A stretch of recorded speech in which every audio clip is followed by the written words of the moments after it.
Thanks for clicking. My name is Mark Mitchell. I'm a mortgage broker here in London, Ontario. The Bank of Canada made an announcement last week that the era of cheap money is coming to an end.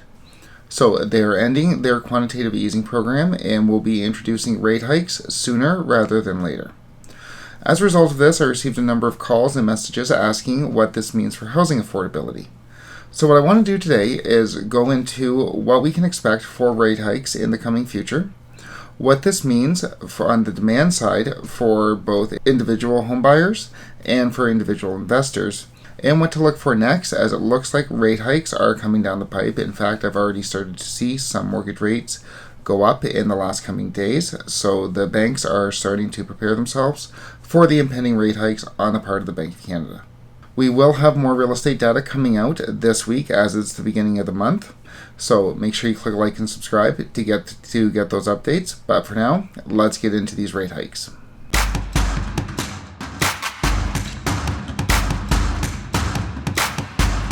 So with the Bank of Canada announcing that they will be hiking interest rates sooner rather than later, the big question is by how much?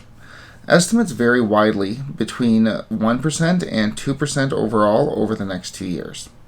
Some of the money markets are predicting over 100 basis points in the next year, so that's about 1%.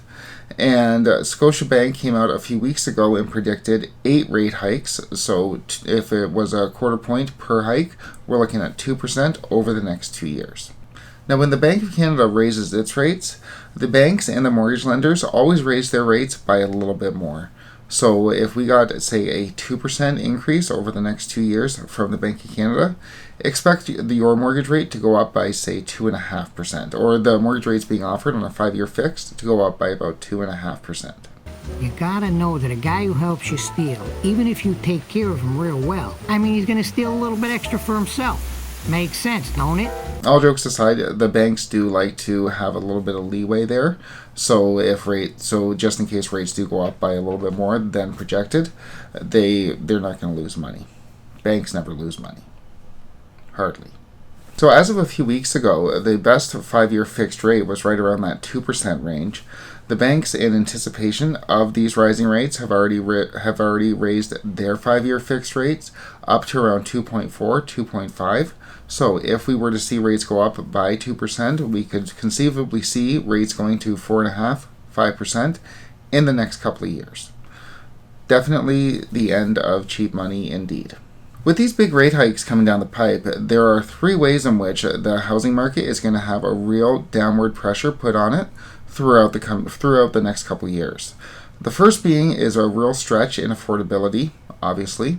The second is going to be the other side of the stress test that we haven't quite seen yet. And third is going to be, it's really going to change the incentive structure for investors. As far as affordability goes, obviously if it's more expensive to borrow money, people are going to borrow less of it. That's pure supply and demand. So if we look at, say, a variable rate mortgage right now, which has been highly, highly popular throughout Canada throughout the pandemic, right now, one of the best rates you can get is, say, prime minus 1.1. If prime bumps up by 2%, so goes from 2.45 to 4.45, that can bump your rate up by 2%. Using an example of, say, London, Ontario, using a variable rate mortgage of prime minus 1.1, whereas right now prime is 2.45 minus 1.1, which give you a rate of 1.35. If prime were to rise by 2 percentage points, bumping your rate up to 3.35, on a $640,000 home with minimum down payment requirements, that will change your monthly payment by about $600. That is going to change the affordability structure for an awful lot of families. $600 a month is no small feat. That hits a lot of people where they live, and will definitely change what people think that they can afford going forward. Now that's just when people look at their own budgets. Then we have to look at mortgage qualifying standards. Up until now, we've really only seen one side of the stress test, which says that either you have to qualify based off the rate set by the government, the Bank of Canada. Right now that's 5.25, or 2 percentage points over and above your contract rate, the rate that you're actually paying. So far, the default's basically been, for all prime lending, for all A lending, that you have to qualify at 5.25 because rates have been so low.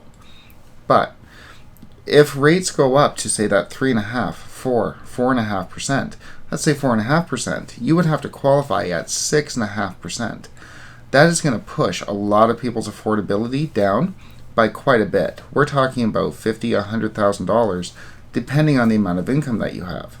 So, with this rise in interest rates, not only are people writing their budgets going to be seeing a lot less affordability, but what the banks are going to be willing to lend is going to be much less as well.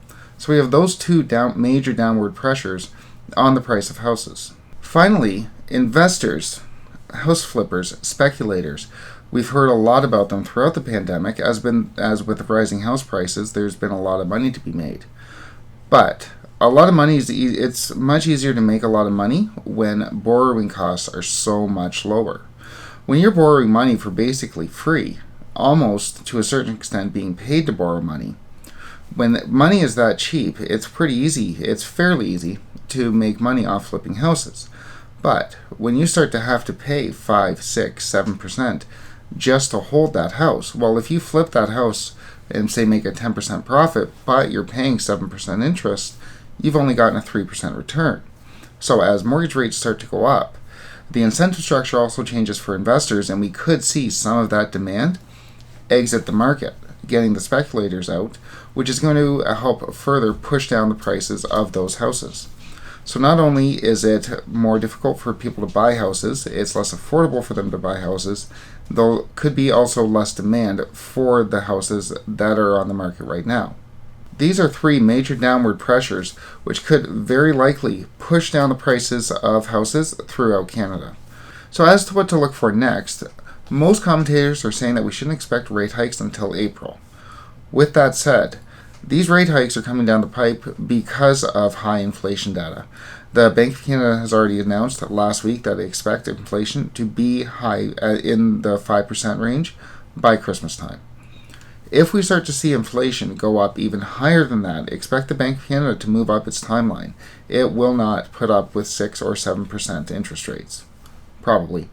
But the timeline for those interest rate hikes could definitely be moved up if the inflation data warrants it. As for the prices of houses, I would expect them to go up even more for the next few months, as home buyers are going to try to rush into the market to try to get in before those rates go up. And you're going to be hearing a lot of realtors tell you that it's a good idea to get in now, as the Bank of Canada is expected to raise rates and the banks will follow, and you're going to end up paying much more in borrowing costs as this progresses. So for house prices, I would expect them to pop up briefly and then to level off, and then after rates go up, there's definitely going to be those downward pressures on the price of houses, and we'll have to see what happens with them. But definitely the era of cheap money is coming to an end, and we could be seeing an end to the pandemic pricing of houses, as it does seem like borrowing is going to get much, much, much more expensive for the average borrower.